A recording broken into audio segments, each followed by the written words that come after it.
You keep wondering why the most sensitive heart in the room always ends up chasing the one who cannot stay, as if love itself is a puzzle designed to hurt and heal you at the same time. But what if the pattern is not a punishment, but a message your soul has been repeating until you finally hear it clearly? There is a quiet truth woven into the fabric of human connection, one that rarely reveals itself in comfort, but only in reflection. Super empaths carry an extraordinary capacity to feel beyond words. They sense emotions before they are spoken, pain before it is revealed, and loneliness even when it is hidden behind a smile. This depth makes them powerful healers, but also deeply vulnerable to emotional imbalance. Avoidants, on the other hand, often carry a different kind of wound. They crave closeness, yet feel threatened by it. They desire connection, yet instinctively retreat when it becomes real. Not because they do not feel, but because feeling was once unsafe for them, so they learn distance as protection. When these two energies meet, it feels like destiny at first. The empath feels seen in their depth, believing they have finally found someone worth their devotion. The avoidant feels something unfamiliar, yet comforting, the warmth of emotional presence without immediate pressure. But what begins as magnetic quickly becomes a cycle of confusion. The empath gives more when distance appears, trying to close the emotional gap. The avoidant pulls away when closeness increases, trying to preserve internal safety. And in this rhythm, both begin to lose themselves. One in overgiving, the other in avoidance. One in emotional flooding, the other in emotional withdrawal. But beneath this dynamic lies a deeper spiritual teaching. The super empath is not meant to lose themselves in others' emotional storms. Their sensitivity is not a curse, it is a compass. It shows them where love is real and where it is only potential without presence. Yet when unbalanced, that same sensitivity becomes attachment to potential rather than truth. The avoidant is not simply someone incapable of love. They are someone who equates love with loss of control, and so they unconsciously test safety through distance. But their distance often becomes the very thing that triggers the empath's deepest wound, the fear of not being chosen. This is where the lesson begins, not in chasing, not in fixing, but in awareness. Because the universe does not pair energies randomly, it mirrors unresolved truths. The empath learns that love without boundaries becomes self abandonment. The avoidant teaches, often unknowingly, that closeness without inner safety will always collapse into retreat. And so the real question is not, why do I attract them, but why do I stay when I feel unseen? At the deepest level, this connection is not about finding someone who finally stays, it is about becoming someone who no longer loses themselves when others leave. The transformation begins when the empath stops interpreting distance as a problem to solve and starts recognizing it as information. When silence is no longer a challenge to fix, but a signal to observe. When love is no longer measured by emotional intensity, but by emotional consistency. Because true love does not require emotional chasing. It does not demand decoding confusion. It does not live in uncertainty as a home. And when the empath finally returns to themselves, when their emotional world is no longer outsourced to someone who cannot hold it, they begin to break the cycle not by rejection, but by alignment. In that moment, something profound happens. The pull weakens, the pattern dissolves. Not because love disappears, but because illusion loses its authority. And what remains is something far more sacred. Self-respect that does not negotiate, boundaries that do not collapse, and a heart that still feels deeply but no longer abandons itself in the process. Super empaths carry an emotional sensitivity that goes far beyond ordinary feeling. It is not just empathy in the basic sense of understanding another person's emotion set, is absorption, resonance, and deep internal reflection of what others carry within them. When someone smiles, the super empath feels the truth behind the smile. When someone is silent, they feel the weight of what is unspoken. This level of perception becomes both a gift and a challenge because it blurs the boundary between self and others. From a young age, many super empaths learn to read emotional environments before they learn to fully understand their own inner world. They become attuned to shifts in tone, energy, mood, and presence. If tension enters a room, they feel responsible for soothing it. If sadness appears in someone else, they instinctively begin carrying it as if it belongs to them. Over time, this creates a pattern where emotional awareness becomes emotional absorption, and emotional absorption becomes emotional identity. This is where the deeper dynamic begins to form. Because when someone is constantly tuned into others, they often unconsciously begin to neglect the signals of their own emotional needs. They learn to regulate the outside world before regulating their inner world. They become healers without boundaries, listeners without protection, and emotional anchors without reciprocity. And while this makes them deeply compassionate, it also makes them energetically open in ways that are not always safe. Super empaths are often drawn into emotional environments that feel intense, unpredictable, or unbalanced, not because they seek chaos, but because their system is familiar with emotional depth rather than emotional stability. Calmness can sometimes feel unfamiliar to them, while emotional intensity feels like connection. This is where confusion begins to take root, because intensity is often mistaken for intimacy, and emotional urgency is mistaken for emotional truth. Their nervous system becomes conditioned to respond to emotion. AL needs before emotional clarity. When someone withdraws, they feel compelled to reach. When someone is distant, they feel an internal responsibility to close the gap.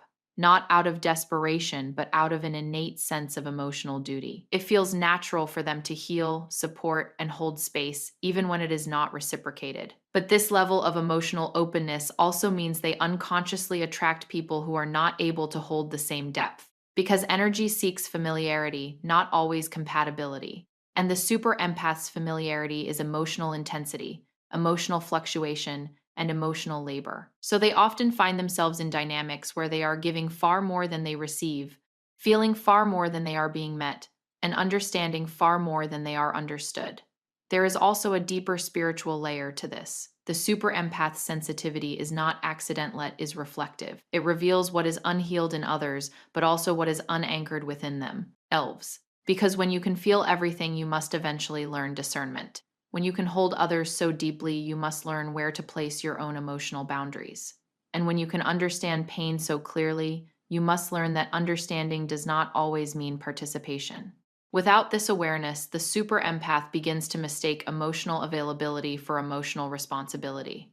They begin to believe that feeling someone deeply means they are meant to fix them, stay with them, or carry them. But emotional depth without boundaries becomes self-neglect disguised as love. And yet, this sensitivity is not something to be rejected or shut down. It is something to be refined. Because at its highest expression, this emotional depth becomes wisdom. It becomes the ability to feel without drowning, to understand without absorbing, to love without losing oneself. But that transformation only begins when the super empath realizes that not every emotion they feel is theirs to carry, and not every person they connect with is meant to be held at the cost of their own inner peace.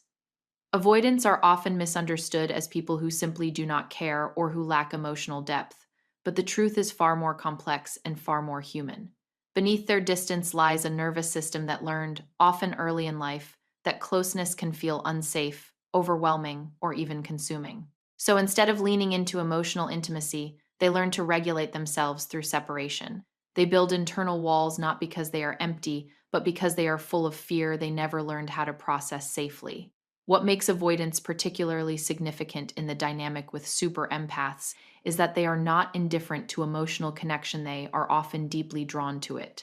But the very thing they are drawn to is also what activates their internal alarm system. Emotional warmth feels comforting at a distance, yet threatening when it becomes too close, too fast, or too vulnerable. So they live in a paradox. They crave connection, but they instinctively retreat from it the moment it starts to feel real. This creates a subtle but powerful pattern of attraction. The super empath radiates emotional presence. They are open, expressive, intuitive, and deeply attuned. To the avoidant, this presence feels like something they have been missing, something grounding yet unfamiliar. At first, it feels safe to be near it because it offers emotional relief without immediate pressure. The empath does not demand emotional performance, they simply feel, listen, and understand. And for the avoidant, this feels like breathing space in a world that often demands emotional exposure they are not ready for. But as closeness begins to grow, the internal conflict of the avoidant starts to surface. What once felt comforting begins to feel intense. Emotional availability, which initially felt soothing, now begins to feel like expectation, the same warmth they were drawn to now triggers a sense of responsibility, vulnerability, or loss of control. And because avoidants are wired to protect their autonomy at all costs, they begin to create distance as a form of emotional self-regulation. This distance is not always conscious rejection. More often, it is an automatic response to internal overwhelm. They may withdraw, become less expressive, reduce communication, or emotionally shut down not because the connection lacks value, but because it has become emotionally activating. In their inner world, closeness and safety are not yet fully integrated. So when intimacy rises, their system chooses retreat as protection.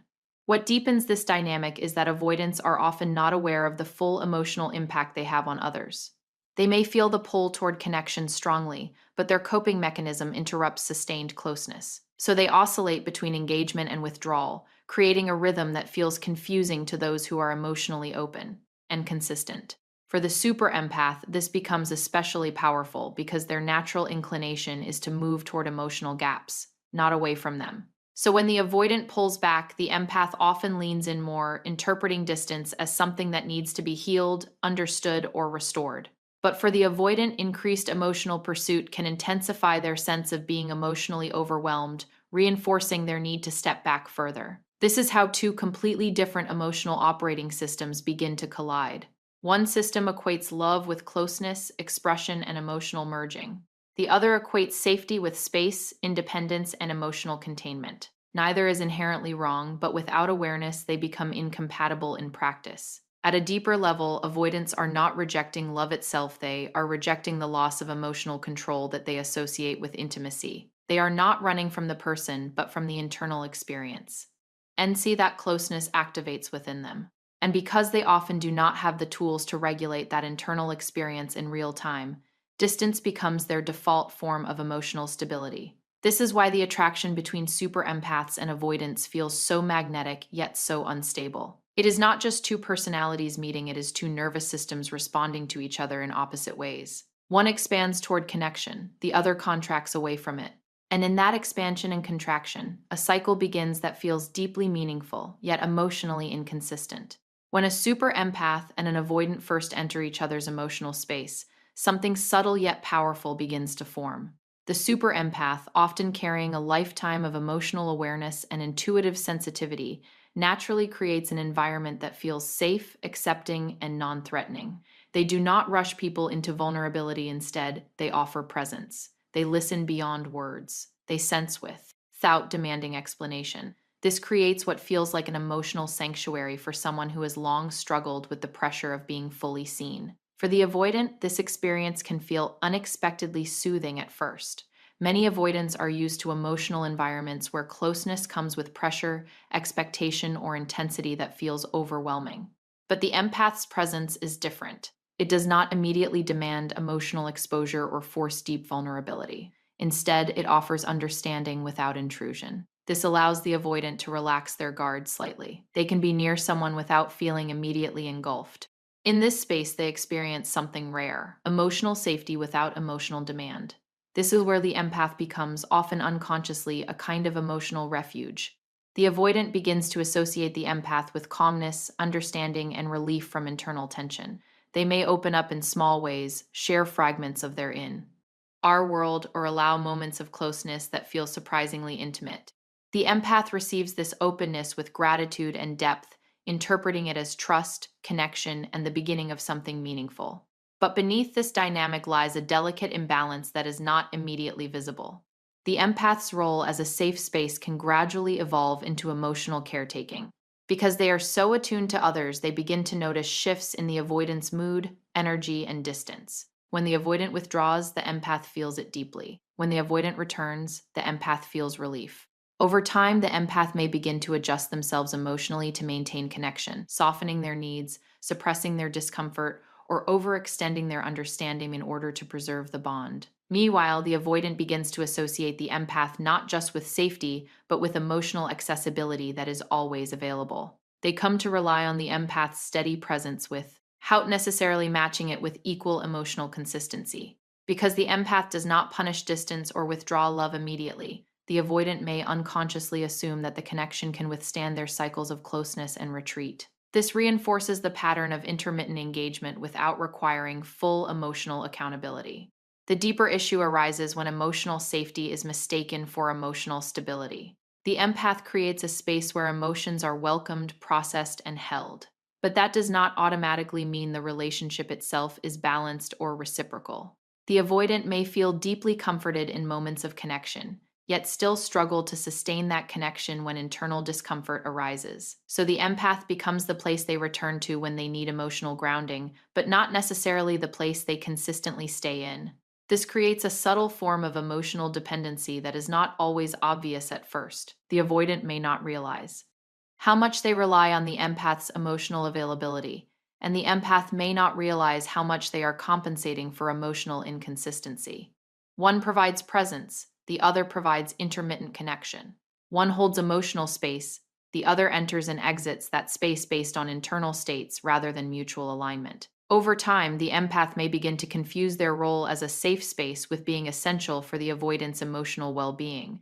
They may believe that their understanding is what keeps the connection alive, that their patience is what sustains it, or that their emotional depth is what will eventually heal the avoidant into consistency. But this belief slowly shifts them away from mutual love and toward emotional overextension. The avoidant, on the other hand, may not fully recognize that safety alone is not the same as readiness for intimacy.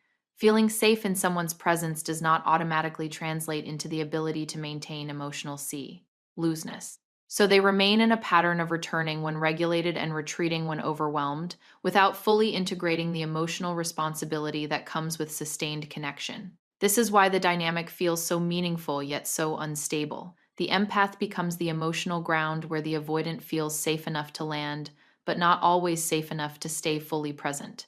And the more this pattern repeats, the more the empath begins to unconsciously anchor their emotional world around someone who is not anchored in return. Many of the strongest emotional patterns between super empaths and avoidants do not begin in adulthood. They are echoes of earlier emotional experiences that shaped how love, safety, and connection are understood in the nervous system. These patterns are not random. They are conditioned responses formed through repeated emotional environments, especially in childhood, where the availability or absence of emotional security leaves a lasting imprint on how relationships are later experienced. In many cases, the avoidant response is born in environments where emotional expression was either discouraged, ignored, or inconsistently received. A child who reaches for comfort and receives distance, or who expresses vulnerability and is met with emotional unavailability, slowly begins to adapt. They learn that needing too much leads to discomfort, rejection, or emotional unpredictability. So instead of continuing to seek closeness in the same way, they begin to internalize self reliance as safety. Emotional independence becomes not just a preference, but a protective mechanism. Over time, this adaptation becomes deeply embedded. The child grows into an adult who appears self sufficient, composed, and emotionally controlled, yet internally still carries the original blueprint of closeness equals risk. So when intimacy begins to deepen in adult relationships, especially with someone emotionally open and expressive, the nervous system reacts no. T with openness, but with protective withdrawal. It is not a conscious rejection of love, but a conditioned response to perceived emotional danger. On the other side of this dynamic, the super empath often develops from a different but equally formative emotional background. Many empaths grow up in environments where emotional sensitivity was necessary for survival. They may have been the emotional observers in the household, the ones who detected tension before it escalated, or the ones who learned to soothe others to maintain peace. In some cases, they may have experienced emotional inconsistency themselves, where love was present but unpredictable, requiring them to constantly adapt in order to maintain connection. This creates a powerful internal pattern. Emotional attunement becomes a way to stay safe and connected. The empath learns that understanding others deeply increases relational stability, and that being emotionally available increases the likelihood of maintaining bonds. Over time, this becomes automatic. They do not just feel others, they orient themselves around others' emotional states. Their sense of relational security becomes tied to their ability to sense, respond, and regulate the emotional world around them. When these two patterns meet in adulthood, they often activate each other in a deeply familiar but unconscious way. The avoidant feels a sense of emotional safety in the empath's presence because it does not initially demand overwhelming vulnerability.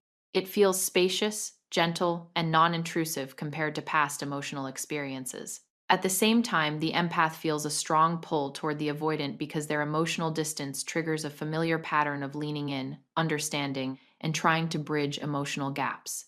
This is where the push-pull dynamic begins to take shape, and it is not simply a matter of personality difference. It is a reenactment of two unresolved emotional blueprints interacting with each other. The avoidant moves toward connection until it begins to feel emotionally activating, then steps back to restore internal balance. The empath moves toward emotional gaps, interpreting distance as something that needs care, attention, or healing. The unconscious nature of this dynamic is what makes it so persistent. Neither person is fully aware that they are responding not just to the present relationship, but also to earlier emotional conditioning. The avoidant is not simply avoiding the current partner, they are avoiding the internal sensation that intimacy triggers based on past experience. The empath is not simply loving deeply, they are also attempting to stabilize emotional unpredictability through increased emotional investment. As this cycle repeats, it becomes reinforced. The avoidance withdrawal confirms their internal belief that closeness is difficult to sustain. The empath's overfunctioning confirms their internal belief that love requires emotional effort, patience, and endurance. B. Other roles feel natural to each participant even when they are emotionally exhausting.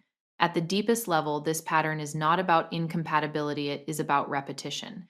It is the nervous system attempting to resolve old emotional experiences through new relationships. But without awareness, the present becomes a stage where the past continuously replays itself in different forms, keeping both individuals locked in familiar emotional roles that feel meaningful but remain unresolved. One of the most subtle yet powerful illusions in the emotional world of a super empath is the tendency to confuse emotional intensity with genuine emotional connection.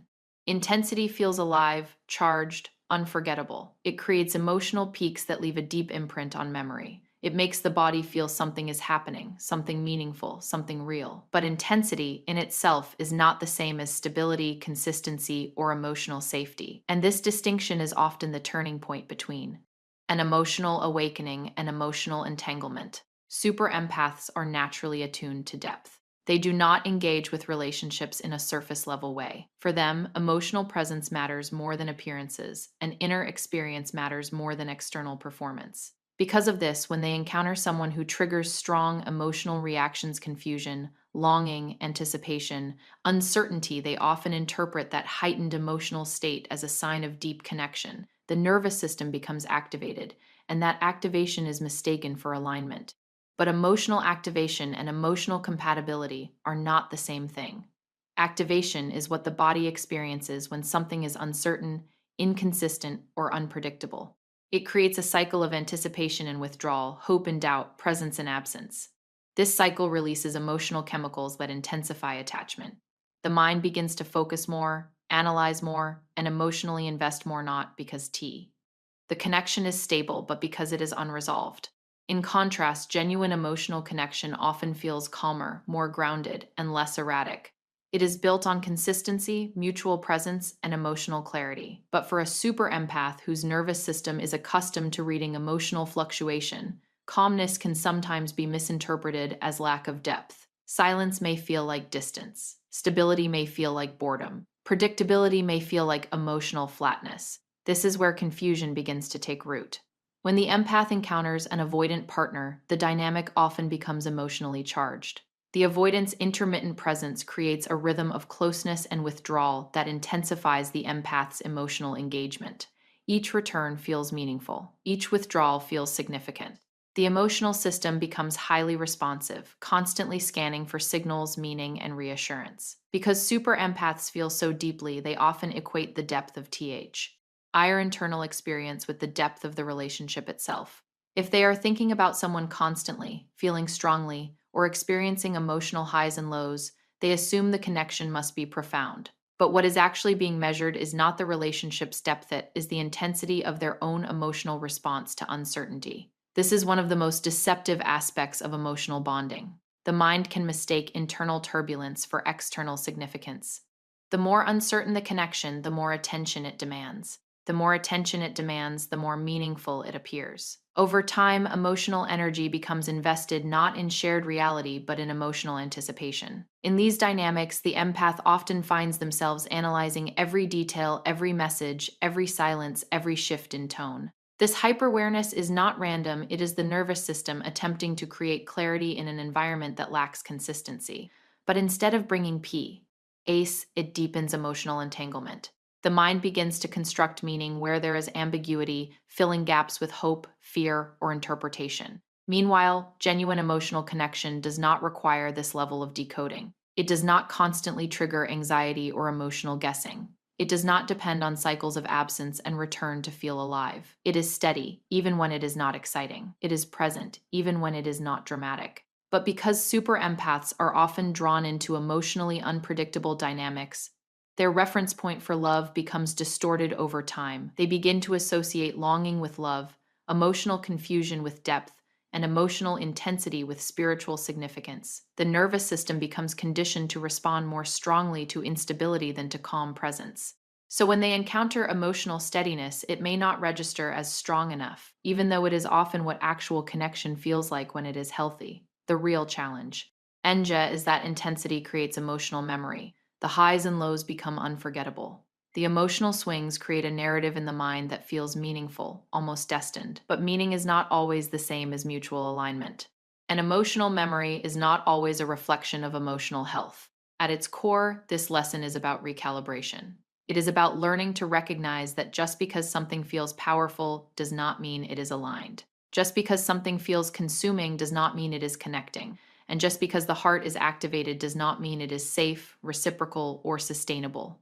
True emotional connection is not measured by how strongly it pulls you in moments of uncertainty, but by how peacefully it holds you in moments of clarity. One of the deepest turning points in the emotional journey of a super empath is the realization that their sensitivity was never meant to become self abandonment. For a long time, their natural ability to feel others so profoundly can lead them into a pattern where love becomes synonymous with overextension, understanding becomes synonymous with endurance, and compassion becomes synonymous with sacrifice. But at a certain point, life begins to quietly teach them that emotional depth without discernment is not love, it is depletion disguised as devotion. Super empaths are wired for connection. They do not experience relationships in a detached or surface level way. When they care fully. When they understand deeply. When they often love with a level of emotional presence that can feel almost boundless. But without boundaries, this depth begins to turn inward in a self consuming way. They start to prioritize emotional availability over emotional reciprocity, patience over presence, and understanding over being understood. This is where the shift begins. Because not every emotional connection deserves full access to the empath's inner world. Not every person who is wounded is meant to be healed through their sacrifice, and not every bond that feels intense is meant to be sustained at the cost of personal peace. Yet, the super empath often learns this only through experience, through cycles of giving, waiting, hoping, and slowly realizing that emotional investment alone cannot create mutual alignment. The breaking point is not usually dramatic. It is often subtle. It appears as emotional exhaustion that was not acknowledged early enough, or a quiet sense of imbalance that was continuously explained away as patience, understanding, or unconditional love. The empath may begin to notice that they are consistently the one adjusting their expectations, their communication style, their emotional expression, and even their needs just to maintain connection with someone who is not adjusting in return. At this stage, something important begins to surface: awareness. Not just awareness of the other person's limitations, but awareness of their own patterns. They begin to see how often they equated inconsistency with complexity, or emotional distance with depth. They begin to recognize that their capacity to understand someone else was sometimes used as a reason to tolerate emotional neglect. And slowly, the illusion begins to dissolve. This is where emotional boundaries become not just a concept, but a form of self respect. Boundaries are not built to shut love out, they are built to ensure that love does not require self erasure. For the super empath, learning boundaries is not about becoming less compassionate. It is about becoming more conscious of where their energy flows, and whether that flow is reciprocal or one sided. As this awareness deepens, they begin to understand that emotional responsibility is not the same as emotional ownership. They are not responsible for regulating someone else's fear of intimacy. They are not responsible for healing avoidance, filling emotional gaps, or compensating for another person's inability to stay present. Compassion does not require absorption. Understanding does not require sacrifice of self. There is also a spiritual dimension to this realization. The empath begins to see that their sensitivity is not meant to bind them to draining cycles, but to guide them toward truth. Their emotional depth is not a trap, it is a compass. But a compass is only useful when it is read correctly. If misinterpreted, it can lead them back into patterns that feel familiar but are not aligned with their growth. When the empath begins to reclaim themselves, something profound shifts internally. Emotional reactions no longer dictate emotional direction. They begin to observe rather than absorb. They begin to feel without immediately attaching meaning or responsibility to every emotional signal. They start to differentiate between love that expands them and love that consumes them. This is not an instant transformation. It is a gradual unfolding. There may still be moments of old pattern. Resurfacing moments of overgiving, over-explaining, or over-investing emotionally. But the difference now is awareness. And awareness changes everything because it introduces choice where there was once automatic response. Over time, the empath begins to experience a new kind of emotional stability, not emotional numbness, but emotional clarity. They still feel deeply, but they no longer abandon themselves in what they feel. They still care, but they no longer confuse care with sacrifice. They still love, but they no longer lose themselves in the process of loving. And in this space of reclaimed awareness, relationships begin to change. What once felt magnetic but unstable starts to lose its grip. What once felt consuming begins to feel misaligned.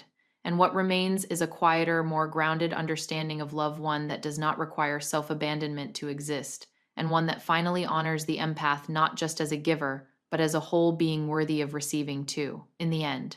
The connection between super empaths and avoidance is not a curse, but a mirror reflecting the places where love was mistaken for effort and connection was confused with intensity. When the empath learns to return to themselves, to honor their boundaries, and to recognize that true love does not require self-abandonment, the cycle naturally begins to dissolve. What once felt like fate becomes clarity, and what once felt like confusion becomes wisdom. The lesson is simple but profound. You are not meant to lose yourself in the name of understanding others, but to rise into relationships where presence is consistent, love is mutual, and peace is not questioned. Thank you for being present in this journey of awareness, and goodbye for now, with the reminder that the deepest transformation begins the moment you choose yourself without guilt.